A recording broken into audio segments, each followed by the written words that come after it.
Hello everyone, Charcoal here. Wings of Fire Arc 4 was officially announced back in October, which got me thinking. Wings of Fire's track record lately hasn't been great in my opinion. A Guide to the Dragon World was a lot of fun, but it's just a guidebook. In terms of the actual novels, the last time we got a book I can say with confidence was really good was The Poison Jungle back in 2019. Dragon Slayer, The Dangerous Gift, and The Flames of Hope are very, let's say, poorly written. This might be a hot take, but I believe 2ET Sutherland has not released a genuinely good novel in almost 5 years. Which is why today I'm gonna see if artificial intelligence can do any better. That, or it'll prove my belief that AI will never replace human creativity. So I sat down with ChatGPT, the most advanced AI language model on the market, and prepared myself for a lengthy conversation to craft a new Wings of Fire story arc. I'm gonna have it flesh out all 5 books and give my thoughts as we go along, starting with the initial prompt. Examine the book series Wings of Fire by 2ET Sutherland. The most recent story arc ended with all 10 dragon tribes living in peace with one another across both continents. The Mudwings, Seawings, Rainwings, Nightwings, Sandwings, Icewings, and Skywings on Pyrrhia, and the Silkwings, Hivewings, and Leafwings on Pantala.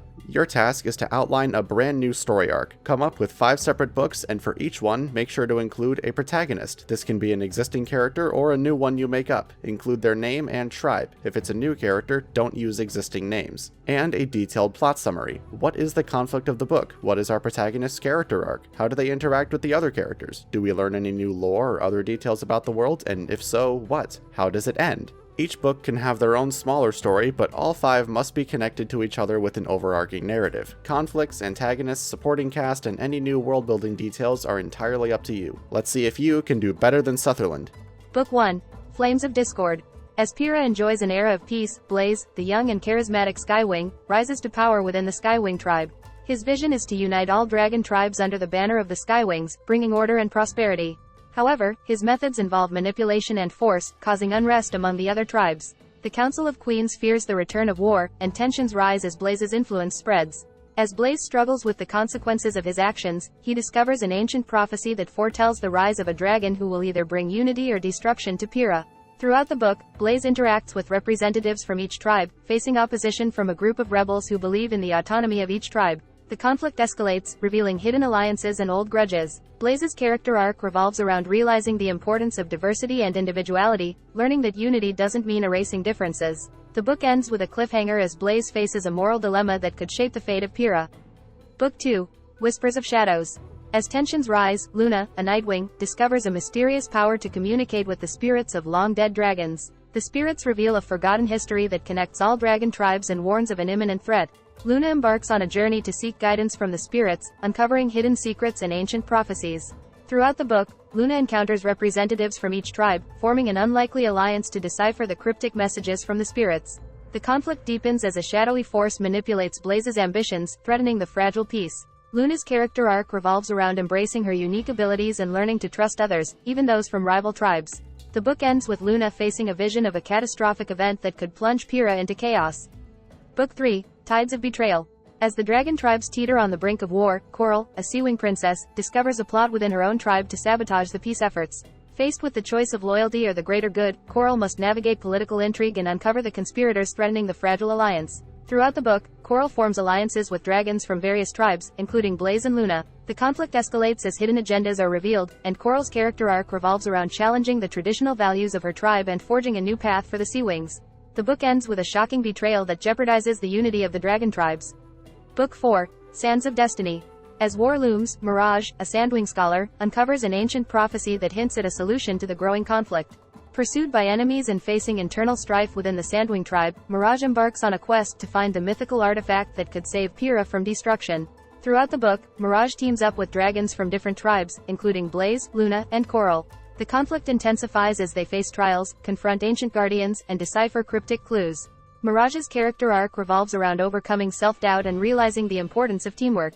The book ends with the discovery of the artifact, but its power remains a mystery. Book 5. Wings of Unity.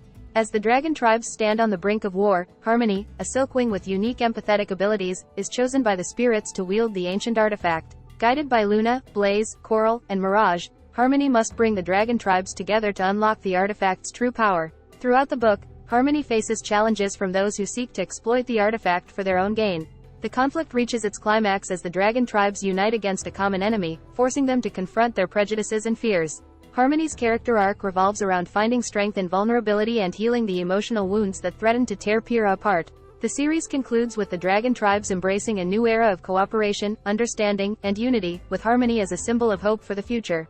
The overarching narrative highlights the importance of diversity, cooperation, and the acceptance of differences in creating a harmonious world. I'll save my thoughts on the individual books for when we take a closer look at each one later, but right away we can spot some things that need changing. Blaze, Luna, and Coral are all names taken by canon characters, so they need to be renamed. I asked ChatGPT to do this, as well as asking how long of a time skip we're looking at here from the previous arc. I won't play its entire response because it basically just repeated all the summaries with the new names, but it did confirm that there is a 50-year time skip from Arc 3. As for the new names, Blaze is now Ember and went from a male character to a female character for some reason, Luna is now Nocturna, Coral is now Marine, and Harmony is now called Serenity, even though I didn't ask the AI to rename her. But that's our setup, time to look at each book individually. Let's talk about Book 1, Flames of Discord. What exactly is Ember's position within the Skywing tribe? What do the rebels call themselves? What are the hidden alliances and old grudges? In the wake of the previous series, Ember, a young and ambitious Skywing, rises to prominence within the Skywing tribe. Born into the lower ranks of the royal family, Ember has a fierce determination to prove herself and elevate her tribe to a position of unparalleled influence. Her charisma and fiery spirit capture the hearts of many Skywings, and she ascends to a position of power as a respected advisor to the Queen. Ember's vision extends beyond the boundaries of Pyrrhia. She dreams of unifying all dragon tribes under the Skywing banner, believing that their strength and might should lead the way to prosperity. However, Ember's methods are divisive. She employs manipulation and coercion to sway the Skywing Council, causing unrest within the tribe and beyond. The rebels opposing Ember's vision, a group consisting of dragons from various tribes, call themselves the Freedom Wings. They believe in the autonomy of each tribe and resist the idea of a single ruling power. Led by a charismatic Sandwing named Talon, the Freedom Wings advocate for cooperation and peaceful coexistence rather than domination. Hidden alliances and old grudges come to light as Ember's influence spreads. The Night Wings, still bearing the scars of the previous conflicts, cautiously watch Ember's rise to power. Some dragons within the Nightwing tribe secretly support Ember, seeking revenge against the perceived injustices of the past. At the same time, the Sea Wings, once allied with the Sky Wings, are torn between supporting Ember's vision for unity and preserving the independence of their own tribe. The Ice Wings, wary of any potential threat to their sovereignty, quietly form alliances with the rebels, recognizing the dangers of a single tribe dominating the continent. The Rain Wings, having experienced the benefits of a more relaxed lifestyle, fear a return to the rigid structures of the past and align with the Freedom Wings. As Ember interacts with representatives from each tribe, she faces opposition from the rebels who actively work to thwart her plans. Talon, the leader of the Freedom Wings, engages in a battle of wits with Ember, exposing the flaws in her vision and challenging her to consider the diverse perspectives of the dragon tribes. Ember's character arc unfolds as she grapples with the consequences of her actions and begins to question the morality of her methods. The ancient prophecy she discovers adds a layer of complexity to her journey, hinting at the potential for either unification or destruction. Ember realizes that achieving unity requires more than just power and authority. It demands understanding, compromise, and respect for the autonomy of each tribe. The book concludes with Ember facing a critical decision that will shape the future of Pyrrhia.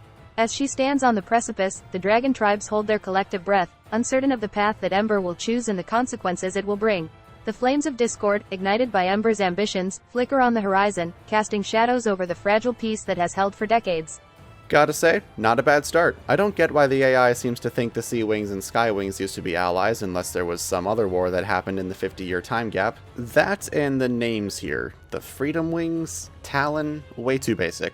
But aside from those admittedly pretty minor gripes, this has a lot of potential. I love that Ember starts as a misguided character and sets the plot into motion with her own actions. For one thing, that gives her a level of agency and a reason to be actively involved in the conflict, and for another, it kind of harkens back to what I miss about Wings of Fire, stories based on political intrigue and specific character interactions instead of supervillains. We do still have a prophecy, but that's a Wings of Fire staple at this point, so I can't really complain, though I wish the AI had explained how Ember finds it. It definitely would need more fleshing out from an actual human writer, but this is still a good foundation. The real question is whether it'll stay consistent in the next few books. Let's talk about Book 2, Whispers of Shadows. How did Nocturna get her ability to communicate with spirits? Is the prophecy she discovers the same one Ember found? What is the unlikely alliance Nocturna forms? What is the shadowy force manipulating Ember? In the aftermath of Ember's rise to power and the growing tensions among the dragon tribes, a mysterious Nightwing named Nocturna emerges with a unique ability: the power to communicate with the spirits of ancient dragons. Nocturna's gift is not inherited but rather discovered during a meditation ritual in the hidden caves of the Nightwing territory. As she delves deeper into her newfound ability, Nocturna begins to unravel the secrets of the past. Nocturna's connection to the spirits reveals a forgotten history that predates even the prophecy discovered by Ember. The spirits speak of a time when the dragon tribes lived in harmony, sharing knowledge and resources. The ancient dragons foresaw a threat that could jeopardize this unity, and they left behind prophecies to guide future generations in times of crisis. The prophecy Nocturna uncovers is distinct from Ember's, offering complementary insights into the challenges that lie ahead. It speaks of a dragon with the power to bridge the gap between the living and the spirits, a mediator who will play a crucial role in uniting the tribes. Nocturna realizes that her ability is a key element in fulfilling this prophecy, and her quest begins to understand its full implications. As Nocturna seeks guidance from the spirits, she encounters representatives from each tribe, including Ember herself. The unlikely alliance forms as they recognize the urgency of understanding the prophecies and the need for a united front against the looming threat. Ember, still grappling with the consequences of her actions, finds herself drawn to Nocturna's quest for knowledge and redemption. However, a shadowy force manipulates the events from the shadows, threatening the delicate balance Nocturna and her allies strive to maintain. This force, known only as the Umbra, seeks to exploit the prophecies for its own gain, sowing discord and mistrust among the dragon tribes.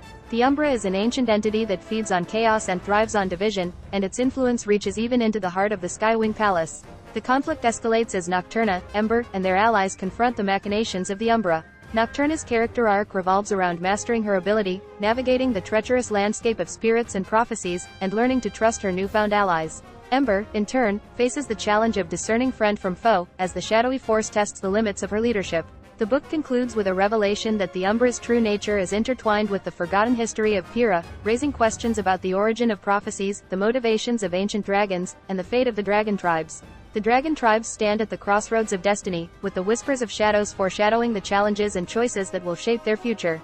Well, that didn't last long. I'm starting to get confused, and I think ChatGPT is too. I like the idea of Nocturna having the power to talk to ghosts, but having her gain it through a meditation ritual makes her seem like a Mary Sue. And why is the prophecy she finds different from Ember's? We really only need one. I do like the continuation of Ember's story by having her join with Nocturna, but then the Umbra. What is that? What even is that? We come back to a villain just being some super powerful force for all the characters to fight, and I hate how it basically nullifies any agency Ember had. It would have been so interesting to have Ember's actions in the last book be her own choices. This is not looking very good anymore. Let's see how book 3 goes. Let's talk about book 3, Tides of Betrayal. Elaborate on the sabotage plot. Who are the dragons behind it? What are the hidden agendas that are revealed? In the wake of Nocturna's revelations and the escalating tensions among the dragon tribes, the Seawing Princess Marine finds herself entangled in a web of political intrigue and betrayal. As the young heir to the Seawing throne, Marine is torn between her loyalty to her tribe and the growing desire for lasting peace. The sabotage plot unfolds within the Seawing Palace, orchestrated by a faction of resentful Seawing nobles who reject the notion of a unified Pyrrhia. These conspirators, led by a cunning Seawing named Tempest, harbor old grudges against the other tribes and fear losing their privileged positions in the new order. Tempest believes that by sabotaging the peace efforts, the Seawings can maintain their autonomy and dominance over the seas. The conspirators exploit Marine's innocence and position as a symbol of the new era. They manipulate her into unknowingly supporting their cause while sabotaging negotiations and alliances. Marine, initially oblivious to the deception, begins to question the motives of those around her as tensions rise between the tribes.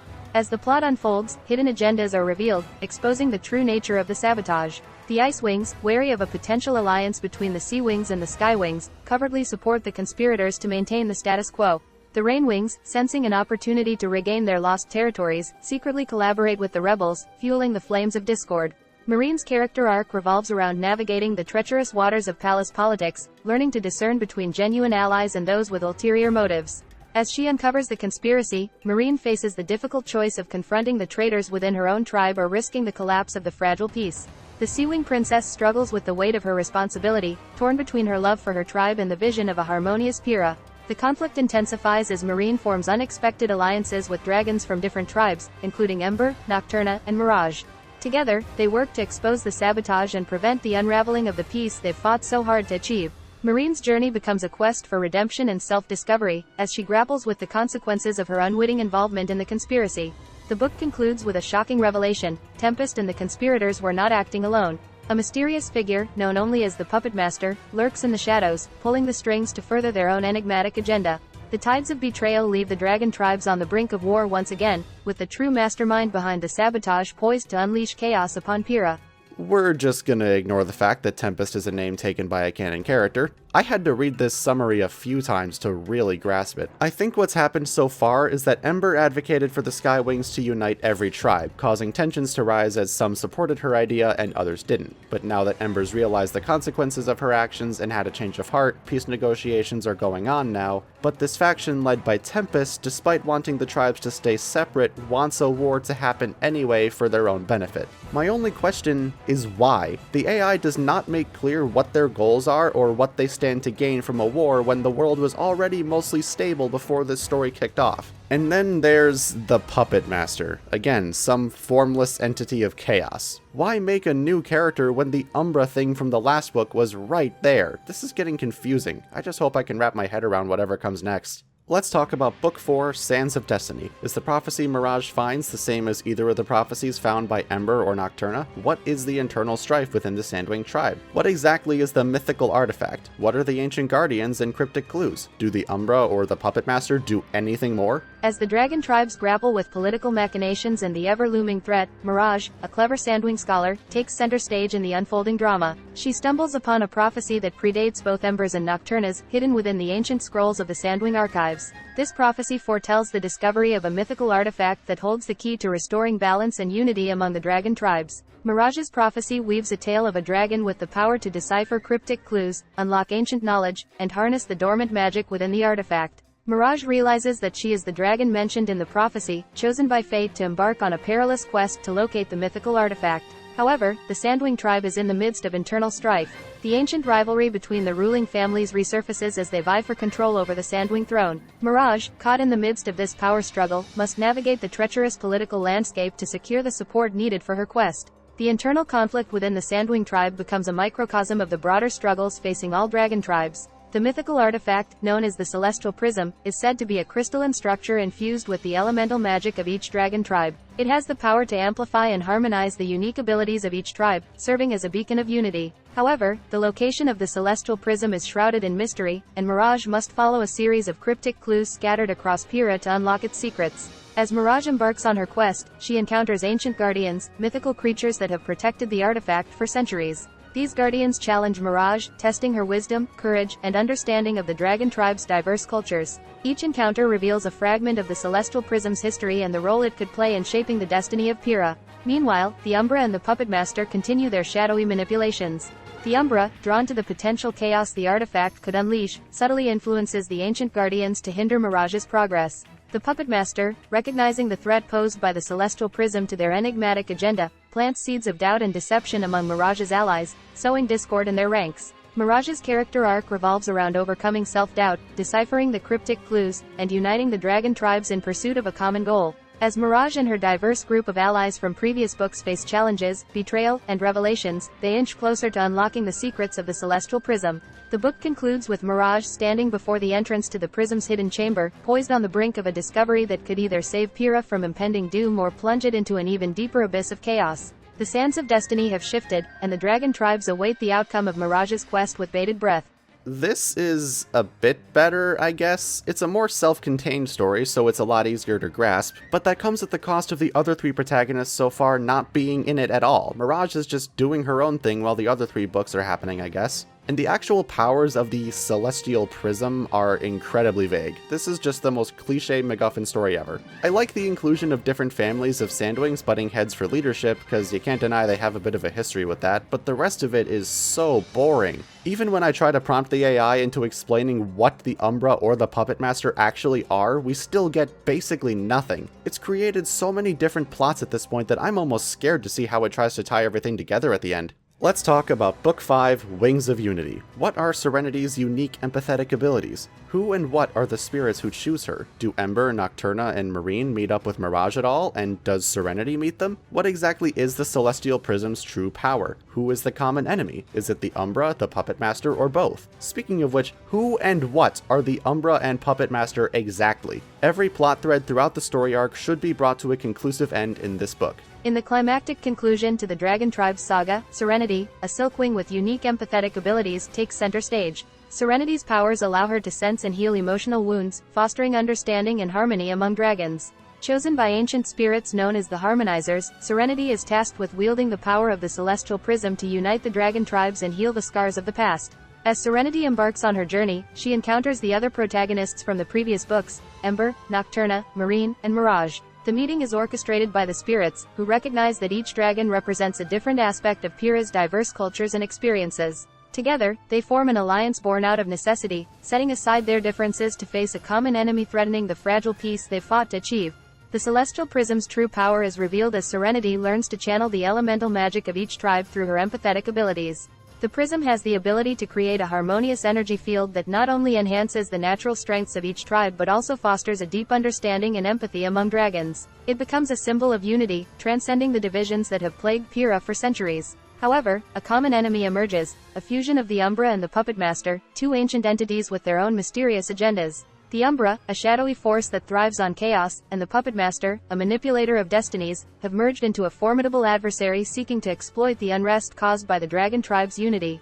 The fusion entity, now known as the Shadow Weaver, seeks to plunge Pyrrhia into eternal discord, feeding on the negative emotions and conflicts that arise. The dragon tribes, guided by Serenity and the spirits, confront the Shadow Weaver in a climactic battle that tests their newfound unity. Each protagonist plays a crucial role, drawing on their unique abilities and experiences to counter the Shadow Weaver's dark influence. The Celestial Prism becomes the focal point of the conflict, its radiant energy battling against the shadows that threaten to engulf Pyrrhia. Throughout the battle, the protagonists face personal challenges and make sacrifices, underscoring the theme of unity and the cost of maintaining peace. The spirits, recognizing the potential for harmony, empower Serenity to harness the full might of the Celestial Prism. In a burst of radiant energy, the Shadow Weaver is vanquished, its malevolent influence dispelled, and the dragon tribes united under the banner of Serenity's harmonious power. The book concludes with a new era dawning on Pyrrhia. The dragon tribes, once divided by ancient grudges and conflicts, now coexist in harmony. The spirits, having fulfilled their purpose, return to the ethereal realm, leaving behind a united Pyrrhia under the watchful wings of the dragon tribes.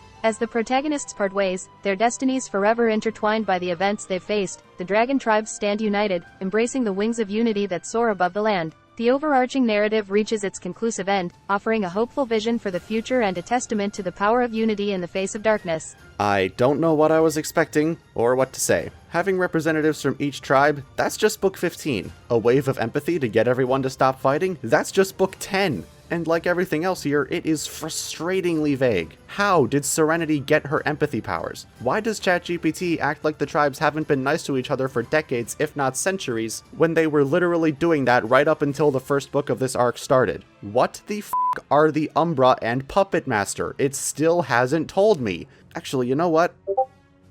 Yeah, the AI doesn't know either. This was an okay ending to an arc that wasn't good in the slightest. I think this arc can be summarized as interesting concepts that flopped in execution. It started pretty strong, but every single book introduced another prophecy and another big conspiracy plot and got more and more cliché. This really highlights a fundamental flaw with AI language models like ChatGPT. They're good with broad concepts that have a lot of potential to be fun and interesting if they were fleshed out by an actual human writer. Because once you get into nitty-gritty details, it falls apart into a nonsensical mess. What you need to keep in mind is that artificial intelligence learns from us. It doesn't know anything more than we do. It can't really think critically and develop new ideas like a person can, which is how we end up with all-powerful MacGuffins and nondescript beings of shadow. The AI sees those widely used tropes and thinks, oh, this must be what works because it's been done a lot before, I should just do that. So to answer the question of can ChatGPT write Wings of Fire better than Tui, the answer there is a confident N-O.